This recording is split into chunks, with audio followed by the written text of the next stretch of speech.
अरिहन्ताणं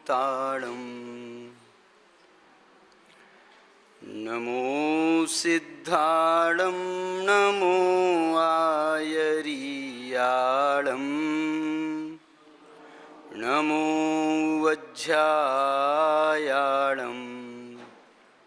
नमो लोये सव्वसाहुणम्।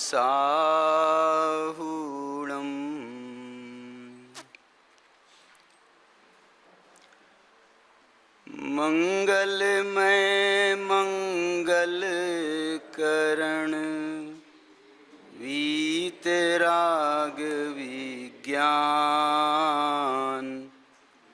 नमो ताहि जाते भय अरिहंतादि महान।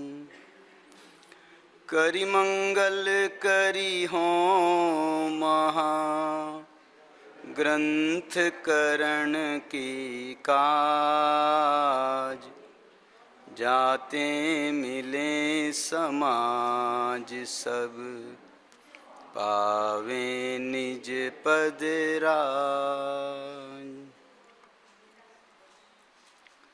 इस भवतरु के जानहु मिथ्या भाव ताको करि निर्मूल अब करिए मोक्ष उपाय।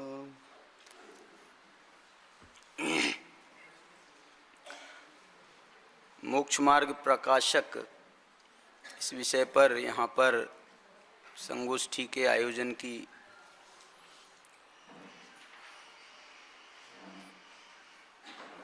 पंडित अभय कुमार जी का ये सुझाव था कि अपन को मोक्ष मार्ग प्रकाशक विषय पर गोष्ठी करना चाहिए। अलग अलग विषयों की बजाय मोक्ष मार्ग प्रकाशक को ही आधार बना करके गोष्ठी करना चाहिए। मुझे ऐसा ख्याल आता है कि इसके बाद इसका जो 300 वर्ष का जो जन्म शताब्दी वर्ष मनाने का उपक्रम हुआ है चालू, ये मोक्ष मार्ग प्रकाशक की गोष्ठी का अपना निर्णय पहले हो गया था, लेकिन योगा योग ऐसा बन गया कि ये 300वां जन्म शताब्दी महोत्सव भी है और टोडरमल जी के मोक्ष मार्ग प्रकाशक पर ही अपन ने यहाँ पर गोष्ठी का भी आयोजन किया।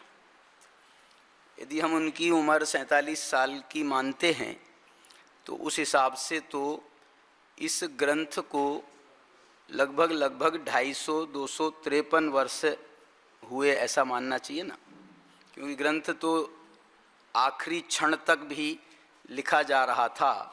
इसका अपने को प्रमाण है। प्रमाण मालूम क्या है? ऐसा लगता है जैसे कि टोडरमल जी लिख रहे हों और जो वो सिपाही उनको अरेस्ट करने वाले आए थे ना, तो उनने उनको लिखते लिखते खींच लिया हो और उनका बहुरी शब्द भी पूरा नहीं हो पाया। बहु अकेला लिख पाए और री भी नहीं लिखा और उनको वहाँ से जैसे ले गए। तो उसके बाद में टोडरमल जी वापस लौट करके नहीं आए। अभी मैंने पिछले 2 वर्ष से हम लोग जो हैं मंगलायतन से ये मोक्ष मार्ग प्रकाशक छापने का विचार बना था।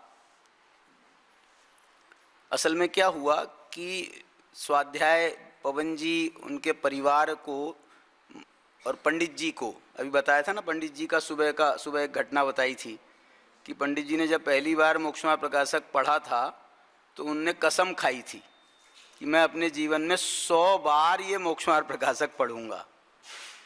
तो उनको बहुत प्रिय है उनको, तो उसके कारण से वो कोई बात आई तो उनके मन में आया पवन जी के कि यार इसको हस्तलिखित से मिलान करना चाहिए। हस्तलिखित में क्या लिखा है टोडरमल जी ने और यहाँ पर ऐसा लिखा है, वो पर्टिकुलर प्रसंग तो मेरे को ध्यान नहीं है, लेकिन उन्होंने उसका कारण से उनने खोज कराई। मेरे से कोई चर्चा नहीं हुई अभी तक। उनने खोज की तो अपने पीयूष जी को ही उन्होंने फ़ोन किया था कि भाई हमको जो है टोडरमल जी का मूल हस्तलिखित प्रति उपलब्ध कराओ। तो उनने कहा कि कैसे कराएं कैसे कराएं। फिर उनको ध्यान आया कि अपना एक विद्यार्थी है, एक ऋषभ नाम का, शंकर नगर दिल्ली में रहता है, उसके पास में ये उनके हस्तलिखित प्रति का वो है PDF। तो उनने कहा ये तो बहुत बढ़िया काम हो गया। तो उनने उनको फिर कहा और ऋषभ से कहा, ऋषभ ने वो ग्रंथ उनको उपलब्ध करा दिया और फिर उन्होंने उसका प्रिंट आउट निकाल करके फिर उसको चेक किया उनने। तो वो प्रकरण तो जो चेक किया सो किया। उसके बाद में मन हुआ कि एक काम करते हैं ना, अपन 2 लोग मिल करके बैठेंगे और आप हस्तलिखित रखना, हम प्रकाशित प्रति रखेंगे, दोनों का मिलान करेंगे। तो वो मिलान करने बैठ गए। तो वहाँ पर जो अपने विद्यालय चलता है उसके जो प्राचार्य हैं सचिंद्र जी, और एक अपने खनिया धाना वाले पंडित जी हैं सचिन जी, दोनों का नाम सचिन है। तो वो सचिन जी भी आ गए। वो सचिन जी आपके वहाँ के हैं भाई साहब? पुणे के हैं क्या? अकलूज के हैं सचिन जी। तो वो सचिन जी और सचिंद्र जी मिलकर के वो उनके साथ में पढ़ रहे थे। उस समय कुछ उनकी तबीयत बहुत ख़राब हुई थी। जो बीच में एक रूमर उड़ी थी ना कि उनने समाधि ले ली है तो वो समाधि एक्चुअल में वैसी समाधि नहीं ली थी, लेकिन उनने उसके भाव बनाए थे। और हमारे 4-5 हमारे अभिनंदन कुमार जी, लोहाड़िया जी और योगेश जी, यहाँ तो लोहाड़िया योगेश जी तो यहाँ पर हैं, और वो सचिन जी, कल्पना बेन और ब्रह्मचारी हेमंत भाई सोनगढ़, इनको सबको उनने निर्यापक बनाया था अपना कि भाई आप हमारी समाधि कराना अच्छे से।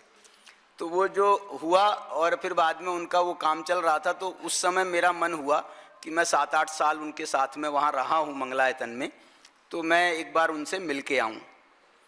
तो मैं मिलने गया तो फिर दोपहर में बोले हमारा ये चलता है, तो मैं भी चला गया, बैठ गया।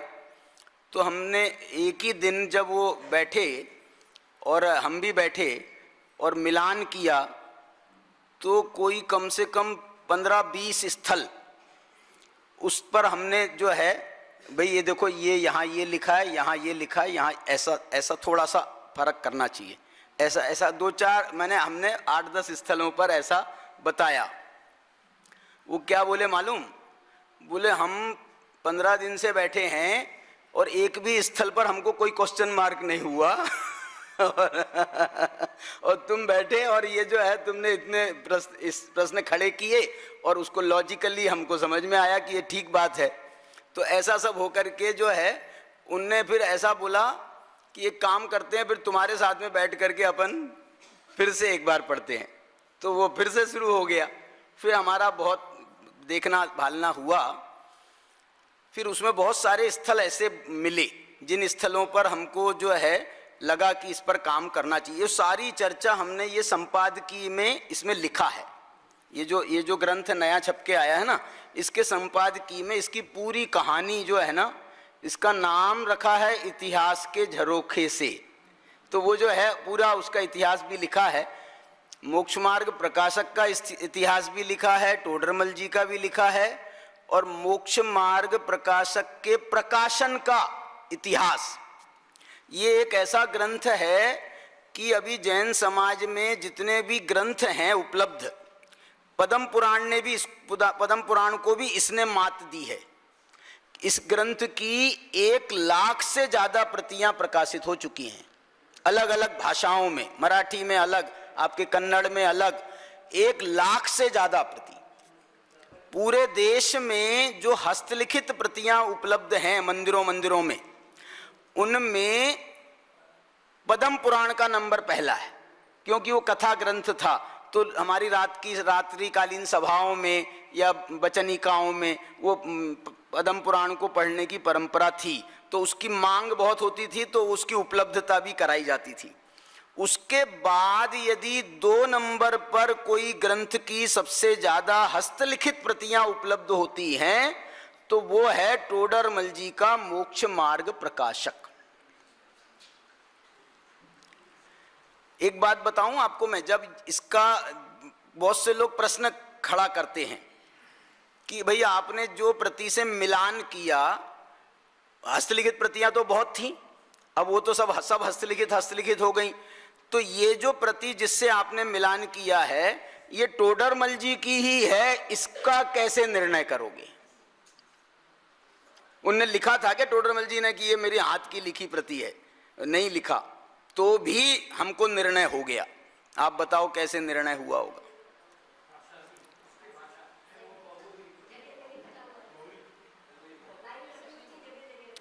वो बता रही हैं ये एकमात्र प्रति ऐसी है कि जिसमें जगह जगह से काट पीट मिलती है, क्योंकि जो आदमी सबसे पहले लिखता है वो फिर उसमें लिखता है, काटता है, लिखता है, काटता है, लिखता है, काटता है, उसको लगता है ये वाक्य बराबर नहीं हुआ तो चलो इसको ऐसे लिखते हैं, तो वो लिखता है। लेकिन जो दूसरी प्रति बनाएगा वो कटे को भी थोड़ी ही लिखेगा और बाद में काट देगा, वो भी ऐसा तो नहीं करेगा। दूसरी प्रति बनाने वाला तो फ्रेश प्रति बना देगा। इसलिए जितनी प्रतियां उपलब्ध होती हैं वो सब फ्रेश हैं, अच्छी साफ सुथरी हैं, लेकिन शुद्ध नहीं है। जितनी शुद्ध ये पंडित जी के हाथ की लिखी हुई कटी पिटी प्रति शुद्ध है, उतनी सेकंड कॉपियां शुद्ध नहीं है। उसमें लेखक की अपनी तरफ से जो गलतियां हो जाती हैं, वो उसने जो समझा वो लिख दिया, उसने जो समझा वो लिख दिया, और कटा पिटा बहुत था तो कहीं कहीं पर स्थल में ऐसा भी होता है कि भैया समझने में कठिनाई आती है, नहीं समझ में आता है। तो ऐसा जो है इस प्रति पर भी हमने काम किया, टोडरमल जी की प्रति पर। और एक समय सार की वचनिका जयचंद जी छाबड़ा ने जो टीका लिखी है उसकी हस्तलिखित प्रति पे भी यही हाल थे, कटी पिटी सब जगह से। तो वो प्रति का से मिलान करके हमने मंगलायतन से ही एक समय सार वचनिका के नाम से बहुत मोटा ग्रंथ प्रकाशित किया है, जिसमें टोडरमल जी के हाथ का लिखा हुआ मोक्षमार्ग प्रकाशक की मूल ढूंढारी और नीचे उसका हिंदी अनुवाद, ऐसा दोनों दिए हैं। ये मोक्षमार्ग प्रकाशक में भी मेरा मन था कि ढूंढारी में भी लिखना चाहिए, ढूंढारी में भी देना चाहिए, लेकिन बोले वो बहुत दिक्कत आएगी, जैसे लोगों को पेज नंबर नहीं मिल रहे थे ना। लेकिन इसमें ये प्रयास किया है कि आपको पेज नंबर से पेज नंबर बराबर मिल जाए, लेकिन ऊपर नीचे जैसे कोई लाइन में कोई एक लाइन आगे चली जाए तो कोई लाइन हम उसको एडजस्ट पीछे कर लेते थे, ऐसे जो है वो स्पेसिंग सेट करके उसको पेज टू पेज मिलाने का काम किया। इसमें आप देख लो, एक स्थल एक है ऐसा इसमें जहां पर पेज टू पेज नहीं मिल रहे, और वो स्थल में भी लगभग 10 पेज हैं। बताओ कौन सा स्थल है, यदि आपका अध्ययन हुआ हो तो। वो स्थल है ये जो 5वां अध्याय अपना चला ना, 5वां अध्याय, 5वें अध्याय में उन्होंने अद्वैत मीमांसा, जो अद्वैत ब्रह्म की मीमांसा की है ना, नहीं सॉरी, उसमें उन्होंने सांख्य योग की जो मीमांसा की है, उसमें सांख्य योग के 2 मत हैं कहो, या दो मीमांसाएं हैं उसमें। एक है भक्ति योग मीमांसा और दूसरी है ज्ञान योग मीमांसा। और टोडरमल जी ने लिखी जो थी उसमें उनकी प्रति में उन्होंने भक्ति योग मीमांसा को लिखा पहले, और बाद में उन्होंने ज्ञान योग मीमांसा को लिखा। लेकिन उन्होंने उसमें ही 3 जगह ये उल्लेख किया कि भाई यहां पर ये ज्ञान योग मीमांसा पहले होनी चाहिए और भक्ति योग मीमांसा बाद में होनी चाहिए। ज्ञान योग मीमांसा पहले, जहां पर उनने भक्ति योग मीमांसा लिखी वहां पर भी उनने लिखा कि इसको पीछे ले जाना, ज्ञान योग मीमांसा को आगे लाना। ज्ञान योग मीमांसा जब लिखा तो वहां लिखा कि ज्ञान योग मीमांसा पहले ले जाओ, भक्ति योग मीमांसा, ऐसा 3 जगह पर उनने इस बात का उल्लेख किया। अब इतना उल्लेख करने के बाद भी यदि हम नहीं करेंगे तो कैसे काम चलेगा? तो लेकिन चूंकि वहां लिखा हुआ पहले वो था ना, इसलिए जिनने उसको प्रकाशित किया पहले से ही जिनने प्रकाशित किया, तो उन्होंने भक्ति योग मीमांसा को पहले छापा, ज्ञान योग मीमांसा को बाद में छापा। लेकिन वैसे भी ज्ञान योग मीमांसा का पहले कथन होता है, तार्किक दृष्टि से भी कह रहा हूं। भक्ति योग का कथन बाद में होता है। क्यों? देखो, ज्ञान योग मीमांसा माने एक प्रकार का निश्चय है, भक्ति योग मीमांसा माने एक प्रकार का व्यवहार ने, दार्शनिक महोदय। वो ज्ञान योग मीमांसा माने निश्चय ने, भक्ति योग मीमांसा माने व्यवहार ने। तो आप निश्चय नय का वर्णन पहले करोगे कि व्यवहार नय का वर्णन पहले करोगे? पहले निश्चय व्यवहार ऐसा कहा जाता है कि व्यवहार निश्चय पहले ऐसा कहा जाता है? बताओ। निश्चय व्यवहार ऐसे कहा जाता है, लेकिन आचार्य अमृतचंद्र ने एक स्थल पर व्यवहार निश्चय ऐसा भी कहा है। बताओ कहां कहा है? जब उन्होंने प्रवचन सार के परिशिष्ट में 47 नयों का वर्णन किया है, वहां उन्होंने 44 नंबर का नय व्यवहार नय और 45 नंबर का नय निश्चय नय ऐसा लिया है। क्यों किया ऐसा बताओ? 47 नयों में मालूम आपको, आप थोड़ा ध्यान देना, 47 नयों में 2 प्रकार के नयों का प्रयोग हुआ है। एक है आगम के नय और दूसरा है अध्यात्म के नय। ये 47 नयों में मैं कह रहा हूं विभाजन, आगम के नय और अध्यात्म के नय। जहां उन्होंने आगम के नयों से प्रारंभ किया है 47 नयों का, बोलो पहले नय क्या है? पहला नय कौन सा है, दूसरा नय कौन सा है? 47 नयों में पहला नय है द्रव्य नय, दूसरा नय है पर्याय नय। द्रव्य नय माने द्रव्यार्थिक नय, पर्याय नय माने पर्यायार्थिक नय। और ये द्रव्यार्थिक पर्यायार्थिक आगम के नय कहलाते हैं। द्रव्यार्थिक नय और पर्यायार्थिक नय ये आगम के नय कहलाते हैं, और निश्चय व्यवहार ये अध्यात्म के नय कहलाते हैं। और आगम से अध्यात्म में जाने की पद्धति है। आगम जहां हमारा आधार है, मूल है, आगम कहो सिद्धांत कहो, ये हमारा आधार है, मूल है, तो अध्यात्म क्या है? यदि स्वयं वो अपना सुमेरु पर्वत है ना, सुमेरु पर्वत को आगम और अध्यात्म में विभाजित करो। आगम क्या है? आगम जो जो मध्य लोक के नीचे वो 1000 योजन की, क्या बोलते हैं उसको, नींव, जो 1000 योजन की नींव है, वो नींव का काम करने वाला है आगम। और अध्यात्म क्या है? वो जो 40 योजन की चूलिका है ना ऊपर सुमेरु पर्वत के ऊपर, वो 40 योजन की चूलिका माने अध्यात्म। पूरा महल बनाओ, उस महल का जो शिरोमणि है वो है अध्यात्म।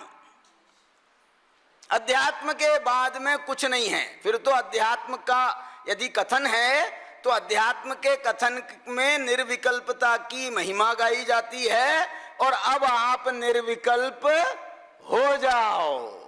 निर्विकल्प हो गए तो अब उसके बाद में क्या पढ़ना रहा और क्या पढ़ाना रहा, अब कुछ नहीं रहा, बस मस्त रहो। ये अध्यात्म का नय है। अंतिम में उन्होंने 3 नयों के नाम लिए हैं, 3 नयों के। पहला नय है क्रिया नय। अंत के नय बता रहा हूं, 47 नयों में अंत के 6 नय, माने 42, 43, 44, 45 और 46, 47। 42, 43 नय है क्रिया नय और ज्ञान नय। देखो इसमें भी उनने क्रिया को पहले लिया, ज्ञान को बाद में लिया। क्रिया माने भक्ति और ज्ञान माने ज्ञान। तो यहां पर जो है, यहां पर वो प्रकरण नहीं है, लेकिन सामान्य से कहेंगे तो ज्ञान क्रियाभ्याम मोक्षय कहा जाता है। लेकिन ये प्रकरण ऐसा है कि अब हमको क्रिया के माध्यम से ज्ञान पर पहुंचना है, व्यवहार के माध्यम से निश्चय पर पहुंचना है। इसके बाद में कौन से 2 नय हैं? और 46, 47 वो 2 नय हैं, अशुद्ध नय और शुद्ध नय। ये निश्चय नय, व्यवहार नय के भी ऊपर अध्यात्म के नय शुद्ध नय और अशुद्ध नय हैं, ये अध्यात्म के नय। और उसका उन्होंने 47 नयों में वर्णन किया। और उसके बाद में शुद्ध नय एक प्रकार से जो द्रव्य नय का विषय है ना, बिल्कुल पहले नय का विषय, वही बिल्कुल आखिरी नय का विषय। द्रव्य नय भी द्रव्य को मुख्य करता है और शुद्ध नय भी निरुपाधि तत्व को वो विषय बनाने वाला है। तो ऐसा जो है आगम से अध्यात्म की, ये 47 नयों के माध्यम से आगम से अध्यात्म की यात्रा की गई है। ये जो मैं आपको एक और स्थल बताना चाहता हूं, मैंने इसमें पीयूष जी, इसमें हमने परिवर्तन किया है थोड़ा सा। क्या परिवर्तन किया है कि वो सांख्य योग मीमांसा में ज्ञान योग को पहले किया है और भक्ति योग मीमांसा को बाद में किया। क्यों किया? क्योंकि टोडरमल जी ने हस्तलिखित प्रति में 3 जगह ऐसा लिखा, काट काट के बने वो ऊपर हाशिए पर, कि यहां पर भैया ज्ञान योग को पहले लेना, ज्ञान योग को पहले लेना, और भक्ति योग को बाद में लेना, भक्ति योग को बाद में लेना। तो अब इतना कहने के बाद में भी हम नहीं करें तो अच्छी बात नहीं है, तो फिर हमने किया था वो। इसलिए उतने 10 पेजों में आपको पेज नंबर मैच नहीं करेंगे, बस इतना। उसके बाद आगे भी मैच कर रहा है, उसके बाद वाले प्रकरण में भी मैच किया है बिल्कुल। एक और स्थल की ओर आपका ध्यान आकर्षित करता हूं। आज सुबह अपने पीयूष जी का व्याख्यान था, तब मैंने बीच में इंटरप्ट भी किया था उनको। वो स्थल पर टोडरमल जी ने क्या हुआ, मैं इसमें से आपको पहले पढ़कर सुना देता हूं उस स्थल के बारे में। देखिए, ये आपके पास में किताब होगी ना, तो इसमें संपादकी का जो प्रकरण है वो 26 नंबर से चालू हुआ है, और ये 28 नंबर का प्रकरण जो है मैं आपके सामने पढ़ना चाहता हूं। देखिए, मूल हस्तलिखित प्रति के अनुसार ग्रंथ के अधिकारों का क्रम, ये 27 नंबर पेज पर सबसे नीचे की लाइन है। ये प्रस्तावना का 27 नंबर पेज है। ये आप ग्रंथ का 27 नंबर पेज नहीं करना, स्टार्टिंग के पेजों में 27 नंबर का पेज। मूल हस्तलिखित प्रति के अनुसार ग्रंथ के अधिकारों का क्रम। एक विशेष बात की ओर आप सबका ध्यान आकर्षित करना चाहते हैं कि पंडित टोडरमल जी मोक्षमार्ग प्रकाशक ग्रंथ के अधिकारों के क्रम में कुछ परिवर्तन करना चाहते थे। ये हमने निष्कर्ष प्रस्तुत किया है, उसका हेतु आपके सामने रख रहे हैं। क्योंकि 3 अधिकारों तक, मैंने पहले, दूसरे और तीसरे 3 अधिकारों तक तो वे स्वयं मूल प्रति में इसका निर्देश करते हुए इस प्रकार लिखते हैं। किस प्रकार लिखते हैं कि पीठबंध प्ररूपक प्रथम अधिकार समाप्त भया। ये उनकी ढूंढारी भाषा है। भया माने हुआ। मूल हस्तलिखित प्रति में पृष्ठ 26 पर आया। ये दूसरे अधिकार के अंत में लिख रहे हैं कि संसार अवस्था का निरूपक द्वितीय अधिकार संपूर्ण भया। ये मूल हस्तलिखित प्रति में 52 नंबर के पेज पर। तीसरे अधिकार के अंत में लिखते हैं संसार दुख एवं मोक्ष सुख का निरूपक तृतीय अधिकार पूर्ण भया। मूल हस्तलिखित प्रति पृष्ठ 87। इस प्रकार से यहां तक वर्णन हुआ। अब आगे सुनो। इसके बाद अधिकारों के अंत में कहीं भी पंडित जी ने अधिकार के क्रमांक का स्पष्ट उल्लेख नहीं किया है। चौथे अधिकार के बाद में अधिकार पूर्ण भया इतना लिखा है, लेकिन कौन से नंबर का नहीं। 5वें के बाद में नहीं, 6ठे के बाद में नहीं, 7वें के बाद में नहीं, 8वें के बाद में नहीं, 9वें के बाद में नहीं। 9वें के बाद में क्यों नहीं लिखा? 9 का तो पूरा ही नहीं हुआ। अच्छा, अब देखो, सुनो। इसके बाद अधिकारों के अंत में कहीं भी पंडित जी ने अधिकार के क्रमांक का स्पष्ट उल्लेख नहीं किया है। सिर्फ प्रकाशित प्रतियों के चौथे अधिकार के बाद, जो प्रकाशित प्रतियों में अपन ने चौथा अधिकार इसमें छापा है, इसके बाद उन्होंने इसे छठा अधिकार लिखा है। ये जो चौथा अधिकार है ना, जो इसमें छपा है, कौन से नंबर पेज से? 76 नंबर पेज से, 76 से कहाँ तक गया है?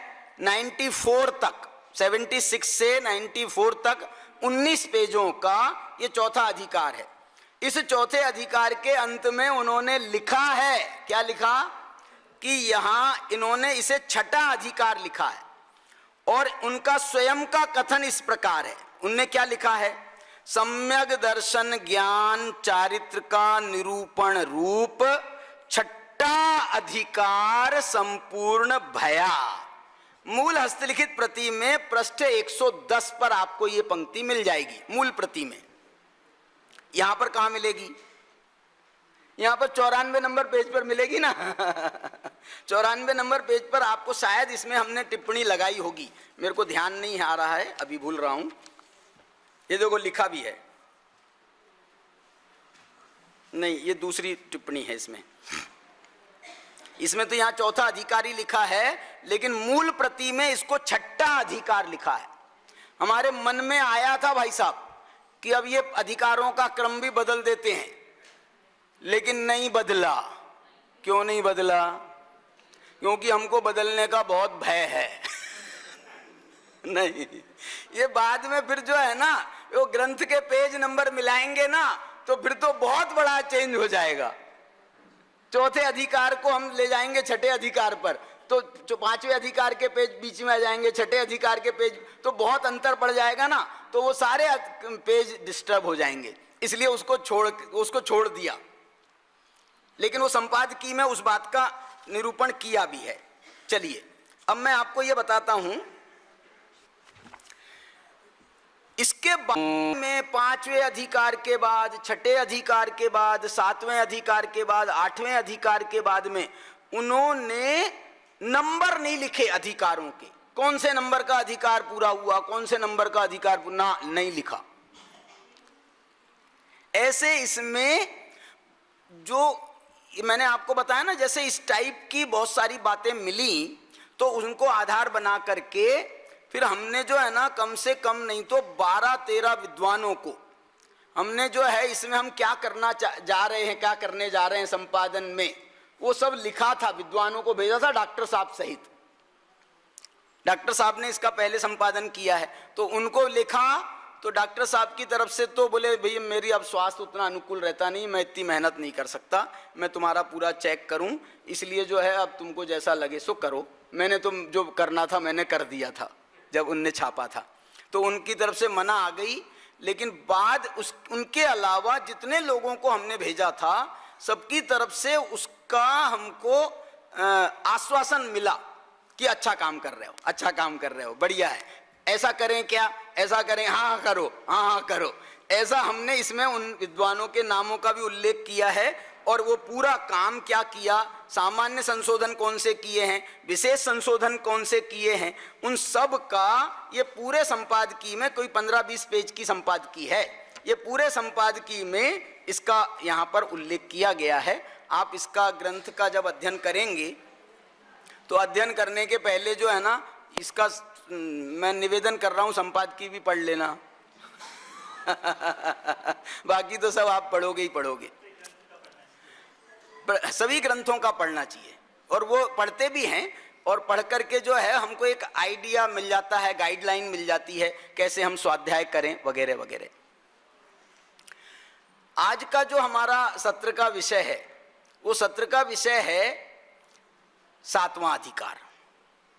आपको ये शंका हो सकती है कि साहब सुबह के सत्र में 3-3 अधिकार डाल दिए, चौथा भी, पांचवा भी, छठा भी, और 7वें अधिकार को अकेला पूरा सत्र दे दिया। ये तो अन्याय है। देखो, हमने पहला सत्र किया पहले अध्याय का, दूसरा सत्र किया 2 अध्यायों का, माने दूसरे अध्याय और तीसरे अध्याय का, तीसरा सत्र किया 3 अध्यायों का, चौथा, पांचवा और छठवां, चौथा सत्र किया 1 अध्याय का, पांचवा सत्र करेंगे 2 अध्यायों का। अरे यार, बोले तुम कुछ तो हिसाब लगाते, कोई गणित ही नहीं है तुम्हारा। कभी 1 अध्याय कर रहे हो, कभी 2 कर रहे हो, कभी 3 कर रहे हो, कभी 1 ही कर रहे हो, कभी 1.5 कर रहे हो। 1.5 माने वो 7वां, 8वां, 9वां है ना। इसमें इस बात का ध्यान रखा कि मैचिंग थोड़ी बैठे, विषय की मैचिंग बैठे। पहला अध्याय तो हमको मालूम था, क्या मालूम था कि पहला सत्र रहेगा ना, ये उद्घाटन बहुत सारा समय खाएगा। इसलिए जो है थोड़ा सा समय बचा करके उसको पहले अध्याय में सिर्फ, और वो भूमिका का है अध्याय, और कितने विषय हैं उसमें, प्यारे प्यारे विषय। पंच परमेष्ठियों का स्वरूप है, पूज्यत्व का कारण है, वक्ता श्रोता का स्वरूप है, अरहंतादिक से प्रयोजन सिद्धि कैसे होती, क्या क्या विषय हैं। पीठबंध का बहुत सुंदर निरूपकल अर्थ हमारे शांति जी ने बताया था। तो वो पहला अध्याय। दूसरे अध्याय में तो, दूसरे तीसरे अध्याय में तो बहुत मैचिंग है ना। दौलत राम जी को जब उनके लिखना पड़ा पद्य तो उनने एक ही ढाल में किया, क्या नहीं किया दूसरे तीसरे को, तो इसलिए जो है हमने उसका भी एक सत्र बनाया। फिर चौथा, पांचवा, छठा, ये 3 अध्याय जो हैं ये मिथ्या दर्शन ज्ञान चारित्र के हैं, ग्रहित मिथ्या दर्शन और अग्रहित मिथ्या दर्शन। इस कारण से इनका एक ग्रुप बनाया है। तो ये 7वें अध्याय भी तो मिथ्या दृष्टियों का है, लेकिन 7वें अध्याय के जो मिथ्या दृष्टि है ना भाई साहब, वो थोड़े वेरी वेरी स्पेशल हैं। क्यों वेरी वेरी स्पेशल? क्योंकि उसमें हम बैठे हुए हैं। हम माने जैन, इसलिए इस अधिकार नाम है जैन मिथ्या दृष्टियों का विवेचन। जैन मिथ्या दृष्टियों का, जो जीव जैन है, टोडरमल जी ने यहां से शुरू किया है, जो जीव जैन है, जिन आज्ञा को मानते हैं, मानते हैं, मानना माने श्रद्धान करना, श्रद्धान माने सम्यक दर्शन। ये जो है ना, मानते तो हैं लेकिन मिथ्या मानते हैं, इसलिए इसका नाम मिथ्या दर्शन है। जो जीव जैन है, जिन आज्ञा को मानते हैं, उसके बाद भी उनका मिथ्यात्व नहीं जाता है। और क्या लिखा है उन्होंने वहां पर? मिथ्यात्व बैरी का अंश भी बुरा है। मिथ्यात्व बैरी का अंश भी बुरा है। और लिख रहे हैं, इसलिए सूक्ष्म से सूक्ष्म मिथ्यात्व भी त्याग करने योग्य। सूक्ष्म से सूक्ष्म। एक बात पूछना है भाई साहब आपसे, अंश भी बुरा है आप कह रहे, और सूक्ष्म से सूक्ष्म मिथ्यात्व भी त्याग करने योग्य है। ये जो सम्यक प्रकृति है, ये दर्शन मोहिनी की तो है ना, तो इसको उसका अंश मानेंगे कि नहीं मानेंगे? सम्यक प्रकृति जो है वो दर्शन मोहिनी का ही अंश है ना। दर्शन मोहिनी के 3 टुकड़े हैं ना, एक मिथ्यात्व है, एक सम्यक मिथ्यात्व है, एक सम्यक प्रकृति है। बहुत सारे लोग पूछते हैं भाई साहब ऐसा, बोले साहब ये मिथ्यात्व की प्रकृति है दर्शन मोहिनी, और प्रकृति का नाम सम्यक प्रकृति। मैंने है तो वो मिथ्यात्व के 3 टुकड़े, मैंने दर्शन मोहिनी के 3 टुकड़े, तो एक का नाम आपने मिथ्यात्व रख दिया, एक का नाम सम्यक मिथ्यात्व रखा, चलो वहां तक भी ठीक है। लेकिन ये तीसरी प्रकृति जो दर्शन मोहिनी का टुकड़ा है, माने मिथ्यात्व का ही एक अंश है, उसका नाम तुम सम्यक प्रकृति क्यों रखते हो? मैंने एक गुणस्थान के संबंध में थोड़ा सा काम मैंने भी किया है भाई साहब। उसमें हमने तर्क मालूम क्या लिया है? उसमें तर्क ये दिया है, इसका नाम सम्यक प्रकृति इसलिए है क्योंकि ये सम्यक दर्शन के साथ भी रहती है। आचार्यों ने भी दिया होगा, मेरे को ख्याल नहीं। क्या बोल रहे? ये देशघाती प्रकृति है, सम्यक दर्शन के साथ भी रहती है। अच्छा, तो फिर इसका कोई असर नहीं होगा ना? असर है इसका। क्या असर है? ये सम्यक दर्शन को भी हल्के से दूषित करती है, चल मल अगाड़ दोष लगाती है। ये सम्यक प्रकृति चल मल अगाड़ दोष लगाती है। और यहां तक लिखा है कि ये जो सम्यक्त्व के अतिचार होते हैं, 5 अतिचार कहे ना सम्यक्त्व के, कौन कौन से? शंका, आकांक्षा, विचिकित्सा, अन्य दृष्टि, प्रशंसा, संस्तवा, सम्यक दृष्टेर अतिचारा, ये सूत्र है जो 6, 7वें अध्याय का। तो उसमें ये सम्यक दर्शन के जो अतिचार हैं, उसका यदि कोई कारण है तो ये सम्यक प्रकृति है। ये सम्यक प्रकृति के निमित्त से अतिचार लगते हैं। ये ऐसे करके उन्होंने ये जैन मिथ्या दृष्टियों का विवेचन किया है। और ये जैन मिथ्या दृष्टियों के विवेचन में उन्होंने निश्चयाभासियों का विवेचन किया, व्यवहाराभासियों का विवेचन किया, उभयाभासियों का विवेचन किया, और सम्यक्त्व जब तक प्राप्त नहीं होगा, जब तक प्राप्त नहीं होगा तब तक जो जीव सम्यक्त्व के सन्मुख है उनको भी उन्होंने जैन मिथ्या दृष्टियों के अंतर्गत रखा है। ये जो है ना निश्चयाभासी, व्यवहाराभासी, उभयाभासी, ये तो तीव्र मिथ्या दृष्टि है। आप मेरे चेहरे के एक्शन से भी समझ गए होंगे। ये तीव्र मिथ्या दृष्टि है, और ये जो सम्यक्त्व के सन्मुख है इसको तो हमको मिथ्या दृष्टि कहने में संकोच है। ये मिथ्या दृष्टि तो है, लेकिन इनका मिथ्यात्व गलता हुआ मिथ्यात्व है। ये सम्यक्त्व के सन्मुख हैं। जितने जितने आगे बढ़ रहे हैं ना, इनकी विशुद्धि जो है वहां करण लब्धि में तो अनंत गुणी बढ़ती है प्रति समय, लेकिन चौपसम लब्धि से विशुद्धि लब्धि वाले की, विशुद्धि लब्धि से देशना लब्धि वाले की, देशना लब्धि से प्रायोग लब्धि वाले की, सब की विशुद्धियां बिल्कुल उत्तरोत्तर वृद्धि को प्राप्त होती जाती हैं। एक बात बताऊं, ये जब विशुद्धियों का उन्होंने कथन किया ना, करण लब्धि में विशुद्ध होते हैं परिणाम प्रति समय, तो उन्होंने जब परिणामों की तरफ से कथन किया है तो आचार्य लिखते हैं अनंत गुणी विशुद्धि होती है प्रति समय, अनंत गुणी विशुद्धि। और इसी समय पर कर्मों की तरफ से यदि व्याख्यान किया जाए तो कर्मों की गुण श्रेणी निर्जरा होती है। गुण श्रेणी निर्जरा, करण लब्धि में गुण श्रेणी निर्जरा होती है। तो वो गुण श्रेणी निर्जरा के लिए कहा कि असंख्यात गुणी कर्मों की, मेरा प्रश्न है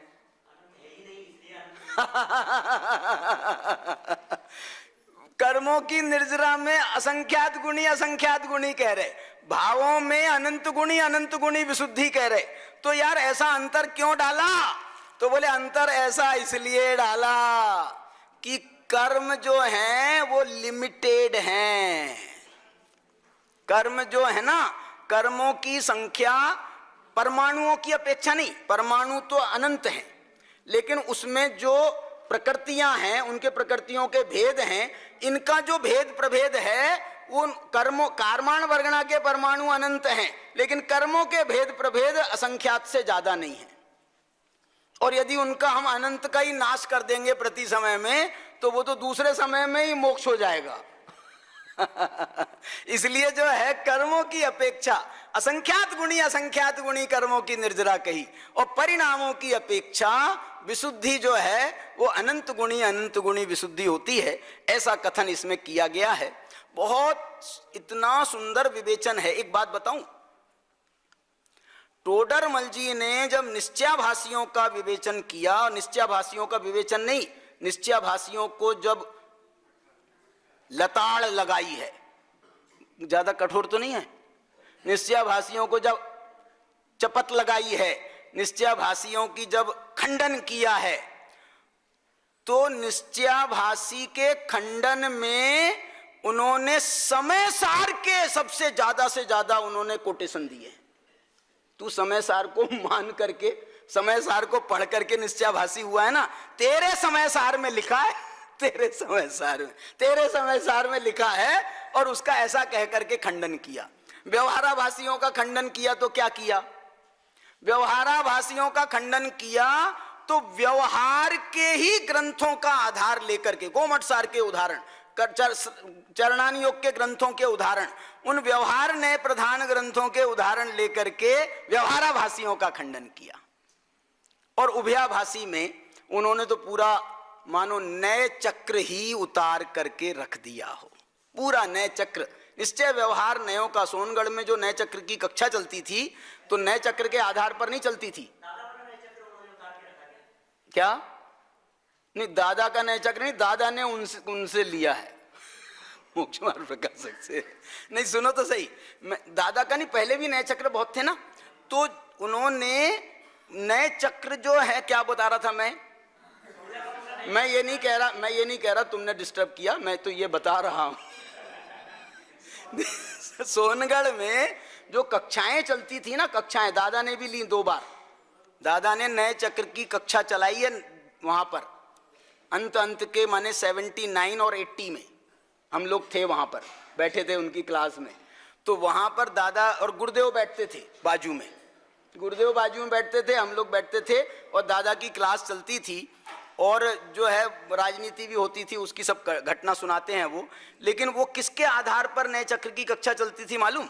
ये उभयाभासी प्रकरण के आधार पर, नए चक्र के आधार पर नहीं, उभयाभासी टोडरमल जी के। और यही वो उभयाभासी के प्रकरण का एक पृष्ठ है जो सोनगढ़ से प्रकाशित होने वाले जितने भी ग्रंथ हैं उन ग्रंथों में एक पेज छपता रहा हमेशा।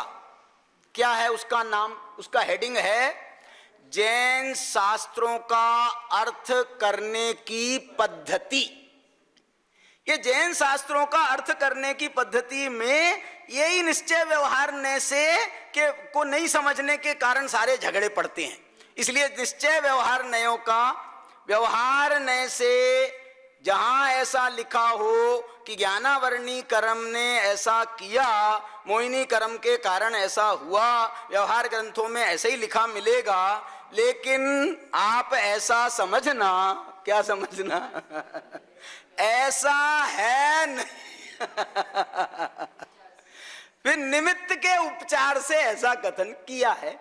ऐसा बहुत सुंदर विवेचन उन्होंने उभयाभासी के प्रकरण में और अंत में सम्यक के सन्मुख पहुंचा करके, मुझे तो ऐसा लगता है ये 8वें अधिकार के संबंध में भी, ये 7वें अधिकार के एंड का सीधा डायरेक्ट संबंध 9वें अधिकार से है। 7वें अधिकार से 9वें अधिकार से। 8वां अधिकार जो है बिल्कुल बीच में पैच है। हो सकता है कि वो उनने उसको भी सोचा हो कि इसको पहले डाल देंगे, क्योंकि अधिकारों के क्रम का निर्धारण तो उनने किया नहीं था। फिर भी जैसा है, ये मोक्षमा प्रकाशक हमारे सामने है, इसकी बहुत महिमा हम लोग कर रहे हैं।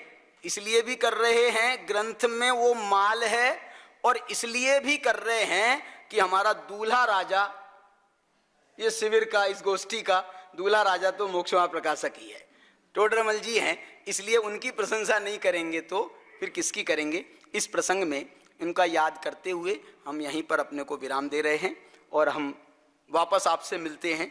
अपना गोष्ठी का सत्र यहाँ से प्रारंभ होगा। जिनवानी स्तुति। जावानी के ज्ञान से सूझे लो कालो, सोवानी मस्तक नमो सदा देतौ धो, सदा दे।